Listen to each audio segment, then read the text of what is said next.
The reason is because the cost of shipment by air alone or shipment by sea alone is already a few thousands of dollars.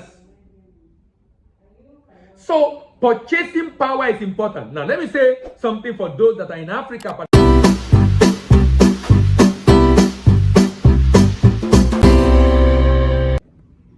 Good day, my name is Diploma and I'm your export doctor.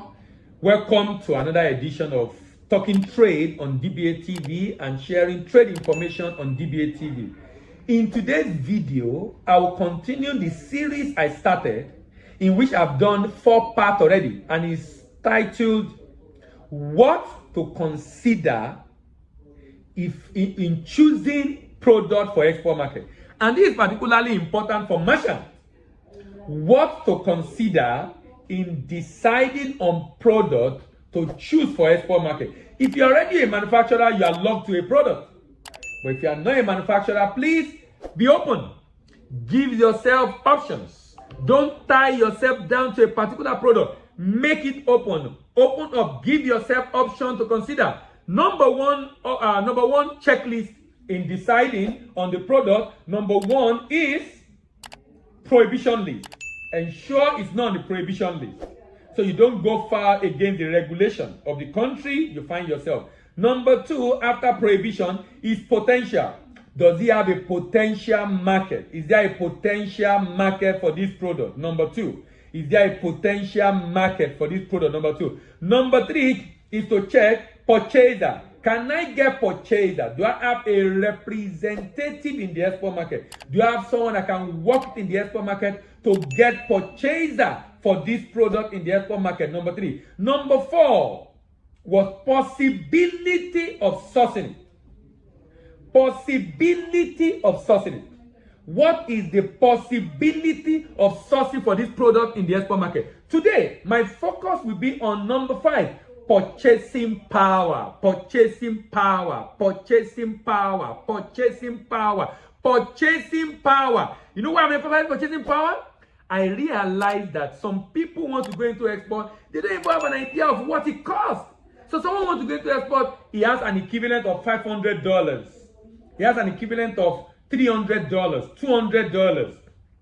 Maybe you want to do retail, B2C. Maybe you can do that on Amazon. But if you want to export and you want to go by road, by rail, or by air, or by sea, then you need some tens of thousands of dollars. Minimum, I would recommend you consider $10,000 minimum. I would recommend you consider $10,000 minimum. My recommendation, $10,000 minimum. Why? The reason is because the cost of shipment by air alone or shipment by sea alone is already a few thousands of dollars. So purchasing power is important. Now let me say something for those that are in Africa, particularly Nigeria, who might be seeing this video. Don't just say you want to export cocoa. If you are going to export cocoa, you need at least $20,000. At least $20,000. That's an equivalent of about 20 million naira in Nigeria. An equivalent, minimum. So if you don't have up to that, that's why I said, before, the reason for this conversation is before you decide on the product, particularly if you are not a manufacturer, you are free, you are open to different products. First of all, go through this checklist. Check what is my purchasing power. How much do I have? How much? If you have $100,000, $20,000, fantastic. You can do virtually most products. At least most products you can do. From $10,000, $20,000 and above, you have different products you can consider. But if you don't have that, then you now have to look at what can you do. If you have below $10,000, $5,000, you now have to choose and pick.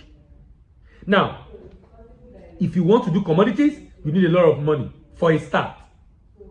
If you are doing manufactured goods, you might not need a lot of money. By a lot of money, I mean, I've told you already, minimum of equivalent of $10,000. If you have below $10,000, you might be able to do some retail product, some finished product, and might not be able to fill a container. But you can do finished product, but not be able to fill a container. If you are doing below $10,000. If you're doing more than $10,000, you might be able to fill a container with finished product.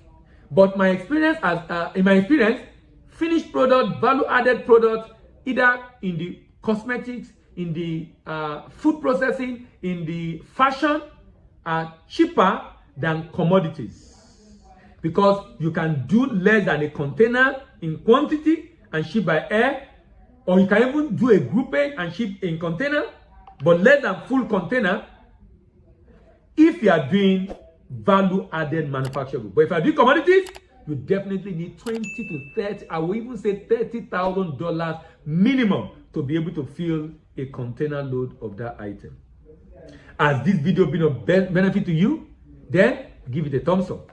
Do you have a friend that wants to go into export and need to hear this? Please share with that your friend. Share with that your friend. Share with that your friend.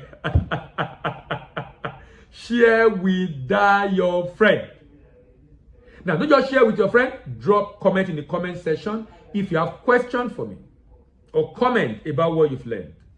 You want to be able to know when we upload the next video, subscribe and click on the notification bell so know when we upload part 6. Remember, we've done part 1, the fact that you must check if it's on prohibition list. We've done part 2, we talk about potential. We've done part 3, we talk about purchaser. We've done part 4, we talk about possibility of sourcing. And now here is part 6, when we are talking, and part 5, when we are talking about purchasing power. My name is Dela Imiba, and I'm your export doctor, and I'm signing out.